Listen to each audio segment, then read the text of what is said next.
मैंने सबके सामने अपनी एक पसली निकालकर अपने पिता को लौटा दी। फिर मैंने अपने मांस का एक टुकड़ा काटकर अपनी माँ को लौटा दिया। ये सब इसलिए क्योंकि मैं पूरे परिवार से सारे रिश्ते खत्म करना चाहता था। उन्हें जल्द ही इसकी कीमत चुकानी पड़ेगी। मेरे घर छोड़ने के कुछ समय बाद मेरे दादाजी कोमा में चले गए। सबसे बड़ी बहन ने मेरे गोद लिए हुए भाई से उसकी जान बचाने के लिए एक गोली बनाने को कहा, लेकिन मेरे गोद लिए हुए भाई को दवा के बारे में कुछ नहीं पता था। बस बात यह थी कि मेरे पिछले जन्म में वह हमेशा मेरी मेहनत से बनाई गई गोलियां चुरा लेता था। वह परिवार से झूठ बोलता था, कहता था कि ये गोलियां उसी का काम है। जब मैंने समझाने की कोशिश की तो परिवार को लगा कि मैं उससे जल रहा हूँ। आखिर में मुझे घर से निकाल दिया गया। मैं भारी बारिश में टूट गया। शायद भगवान को मेरी तकलीफ पर दया आ गई। जब मैंने दोबारा आंखें खोली तो मैंने पाया था ठीक उसी समय जब मेरी माँ का कार एक्सीडेंट हुआ था। मैंने देखा कि मेरा गोद लिया हुआ भाई मेरे सामने घुटनों के बल बैठा है और मुझसे गोली देने की गुजारिश कर रहा है। उसने वादा किया कि यह आखिरी बार है जब वह मेरे काम का क्रेडिट लेगा और मुझे धमकी भी देने लगा, ये कहते हुए कि परिवार अब सिर्फ उसी पर विश्वास करता है। तुम नहीं चाहती कि तुम्हारा जन्म देने वाला मर जाए, है ना? उसका बदसूरत चेहरा देखकर मैं और बर्दाश्त नहीं कर सका और उसे मुक्का मार दिया। उसी समय मेरी कई बहनें दौड़ कर आईं। उन्होंने मुझे अपने गोद लिए हुए भाई को सजा देते हुए देखा और मुझे कुछ कहने का मौका दिए बिना एक वाइन की बोतल उठाकर मुझ पर फेंक दी। खुशकिस्मती से मैं समय रहते बच गया, लेकिन उन्होंने मुझ पर इल्जाम लगाया। पूछा कि मैं क्यों बच गया। मैंने जवाब दिया, क्या मेरी सुरक्षा जरूरी नहीं है? फिर भी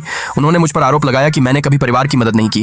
कहा कि मैंने अपनी जिंदगी के 10 साल देकर परिवार की सभी बीमारियां ठीक कर दी हैं, लेकिन मेरी बहनों ने मुझ पर विश्वास करने से मना कर दिया। मैंने इसे काम से साबित करने का फैसला किया, इसलिए मैंने अपनी माँ को बचाने के लिए अभी अभी बनाई गई गोली का इस्तेमाल किया। इसे लेने के बाद उसकी हड्डियां जल्दी से नॉर्मल हो गईं और उसकी सेहत तुरंत ठीक हो गई। जब मुझे लगा कि मैं खुद को साबित कर सकती हूँ तो मेरा गोद लिया हुआ भाई क्रेडिट लेने के लिए दौड़ पड़ा। उसने मुझसे वह गोली वापस मांगी जो मैंने बनाई थी। परिवार ने उस पर फिर से यकीन कर लिया क्योंकि उसने अपने कुछ बाल सफेद रंगे थे। उन्हें लग गया है। मेरी माँ ने मुझे घुटने टेक कर माफी मांगने को कहा। मैं इस परिवार से पूरी तरह निराश हो गई थी, लेकिन मेरी बहन ने मुझे रोक दिया। उसने कहा कि मेरे सारे गुजारे का खर्च परिवार से आता है और मुझे उन्हें चुकाना होगा। मैंने कहा कि मुझे कभी कोई गुजारा खर्च नहीं मिला और मेरे कपड़े भी फट गए हैं। दूसरे पार्ट के लिए कमेंट में यस लिखे।